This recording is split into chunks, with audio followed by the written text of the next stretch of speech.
अस्सलाम वालेकुम नाजरीन, मैं हूं एंकर पर्सन नाइला और आप देख रहे हैं city one news.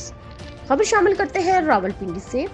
Omicron virus के फैलाव के पेश नज़र ट्रैफिक वार्डन्स की तरफ से शहरियों में मास्क की तकसीम। सिटी रावलपिंडी वसीम रियाज की तरफ से ट्रैफिक वार्डन्स के इस ऐसा इकदाम पर शाबाश। शहरी एहतियाती तदाबीर पर अमल पैरा होकर अपने साथ साथ दूसरों को भी इस मुज़ी वबा से महफूज रख सकते हैं। सिटी रावलपिंडी वसीम रियाज। कोरोना वायरस फैलाव के आगाज से अब तक ट्रैफिक पुलिस के अफसरान और जवानों ने फ्रंट लाइन सोल्जर का किरदार अदा किया। शहरियों को इस वबा से महफूज रखने के लिए कई अफसरान और जवान कोरोना वायरस में मुब्तला भी हुए।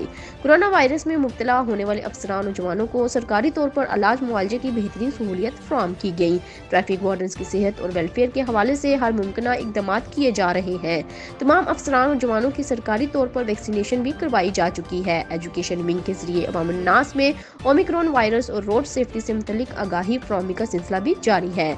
शहर में ट्रैफिक की रवानी को बेहतर बनाने के साथ साथ शहरियों को तहफ़्फ़ुज़ भी यकीनी बनाया जा रहा है। शहरियों से गुजारिश है कि घर से बाहर निकलते वक्त मास्क के इस्तेमाल को यकीनी बनाएं। ओमिक्रॉन वायरस से बचाव के पेश नज़र ट्रैफिक हेडक्वार्टर समेत तमाम खिदमत मराकज़ में मास्क के इस्तेमाल को लाज़मी करार दिया गया है। सिटी और रावलपिंडी रिपोर्ट कर रहे हैं डिस्ट्रिक्ट रिपोर्टर फारूक अहमद।